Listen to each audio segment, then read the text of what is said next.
குறைந்த மதிப்பெண் பெற்ற மாணவர்களை வலுக்கட்டாயமாக வெளியேற்றும் பள்ளிகள் மீது என்ன நடவடிக்கை எடுக்கப்பட்டுள்ளது?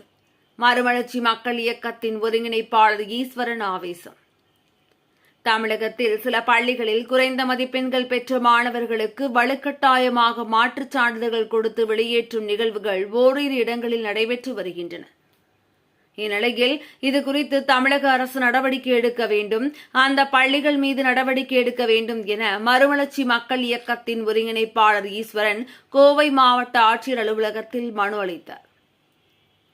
இதுகுறித்து செய்தியாளர்களுக்கு பேட்டியளித்த அவர், தமிழ்நாடு முழுவதும் உள்ள அரசு மற்றும் தனியார் பள்ளிகள் 100% தேர்ச்சி பெற வேண்டும் என்று வலுக்கட்டாயமாக குறைந்த மதிப்பெண் எடுக்கும் மாணவர்களை பள்ளியை விட்டு வெளியேற்றி இருக்கிறார்கள் என தெரிவித்தார்.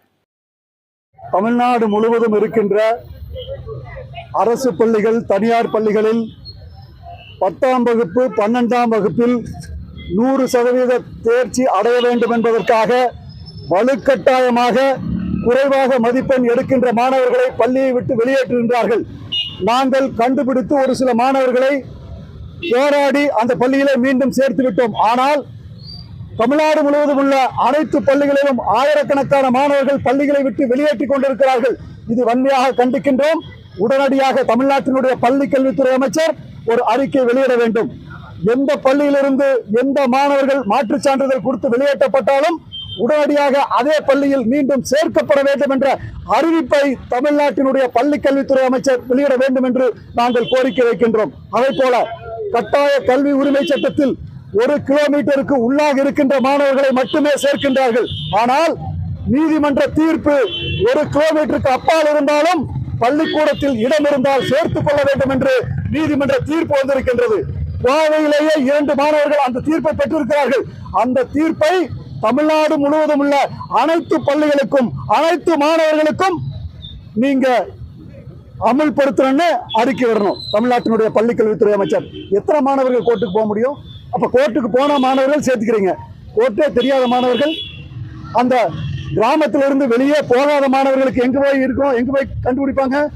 அதனால எல்லா மாணவர்களுக்கும் இந்த தீர்ப்பை அமல்படுத்த வேண்டும் என்று தமிழ்நாட்டு பள்ளி கல்வித்துறை அமைச்சரை நாங்கள் கேட்டுக்கொள்கின்றோம். தொடர்ச்சியாக பள்ளி கல்வித்துறை அமைச்சர், தமிழ்நாடு முதலமைச்சர், பள்ளி கல்வித்துறை இயக்குனர் எல்லாத்துக்கிட்டையும் மனு கொடுத்தோம். எந்த நடவடிக்கையும் இல்லை. அதனால் மறுமலர்ச்சி மக்கள் இயக்கத்தின் சார்பாக ஒரு கடுமையான போராட்டத்தை நாங்கள் நடத்த இருக்கின்றோம். கோவையில் எத்தனை மாணவர்கள் பாதிக்கப்பட்டிருக்காங்க? ஒரு பள்ளியில பாத்தீங்கன்னா சூலூர் பக்கத்தில் இருக்கக்கூடிய சொக்கர் செட்டியார் மல்லம்மாள் பள்ளியில 15 மாணவர்கள் வெளியேற்றினாங்க. நாங்க போராடினதுக்கு பின்னாடி அந்த 15 மாணவர்களையும் சேர்த்திட்டாங்க. அதே மாதிரி பிரசன்டேஷன் ஸ்கூல்ல ஒரு மாணவியை வெளியேற்றினாங்க. நாங்க போராடி அந்த மாணவியை அந்த பள்ளிக்கூடத்தில் சேர்த்து விட்டோம். ஆனால் பல மாணவர்கள் பயந்து கொள்கிறார்கள். மாணவர்களின் பெற்றோர்கள் பள்ளியை கேட்பதற்கு, கேள்வி கேட்பதற்கு பயப்படுகிறார்கள். மாவட்ட ஆட்சித்தலைவரை சந்திப்பதற்கு பயப்படுகிறார்கள். ஏன்னா அவங்க ஏழை மக்கள், வெளியில போய் பழக்கம் இல்லை, கோரிக்கை வச்சு பழக்கம் இல்லை. அந்த மாணவர்களின் குரலாக நாங்கள் இன்றைக்கு ஒலித்துக் கொண்டிருக்கின்றோம். இது ஒரு சில பள்ளிகளில் மட்டும் இல்லை, எல்லா பள்ளிக்கூடத்திலும் நடக்குது. ஏன்னா இவங்க 100% மார்க் வாங்கணும், 100% தேர்ச்சி அடையணும். அப்ப என்ன பண்றாங்க? இந்த குழந்தைகள் எல்லாம் வெளியேற்றிட்டு நீங்க 100% எடுக்கிறீங்க. என்ன நியாயம்? எப்படி ஏத்துக்க முடியும்? எல்லா குழந்தைகளையும் வச்சு படிக்க வச்சு 100% ரிசல்ட் அச்சீவ் பண்ணணும். ஆனா மதிப்பெண் குறைவாக மாணவர்களை வேண்டுமென்றே வெளியேற்றி விட்டு 100% அச்சீவ் பண்றதுல என்ன யோக்கியம் இருக்குன்னு கேட்கிறேன். இது தமிழ்நாடு அரசு ஏன் வேடிக்கை பார்க்குது? தமிழ்நாடு அரசு என்ன பண்றீங்க? இடைநிற்றலை குறைப்பதற்காக குழு போட்டிருக்கிறீங்க. மாணவர்கள் அதிகம் படிக்கணும்னு சொல்றீங்க. யாரையும் பள்ளிக்கூடத்தை விட்டு நிறுத்த மாட்டேன்னு சொல்றீங்க. ஆனா வலுக்கட்டாயமாக டிசி கொடுத்து வெளியேற்றுறாங்களே, அந்த பள்ளிகளின் மீது என்ன நடவடிக்கை எடுத்திருக்கிறது? குறைந்தபட்சம் ஒரு அறிக்கையாவது பள்ளி கல்வித்துறை அமைச்சர் வெளியிட்டு இருக்கிறாரா? எங்க போயிருக்கீங்க? தமிழ்நாட்டில இருக்கீங்களா பள்ளி கல்வித்துறை அமைச்சர்? முதலமைச்சர் தமிழ்நாட்டில இருக்கீங்களா? இத்தனை கொடுமை பள்ளிக்கூடத்தில் நடக்குது, ஏன் கேள்வி கேட்கலன்னு கேட்கிறேன். ஒரே ஒரு அறிக்கை, இடையிலே மாணவர்களை மாற்றுச் சான்றிதழ் கொடுத்து வெளியே அனுப்பினால் அந்த பள்ளிகளினுடைய அங்கீகாரம் ரத்து செய்யப்படும் என்று தமிழ்நாட்டினுடைய பள்ளி கல்வித்துறை அமைச்சர் அறிவித்தால் தமிழ்நாட்டிலுள்ள அனைத்து மாணவர்களும் மீண்டும் பள்ளியில சேர்த்துக் கொள்ளப்படுவார்கள். நான் பல ரெக்கார்டை வச்சிருக்கிறேன். அந்த மாணவர்களுடைய பெற்றோர் என்னுடைய அலைபேசியில கவர்ன ரெக்கார்டெல்லாம் வச்சிருக்கேன்.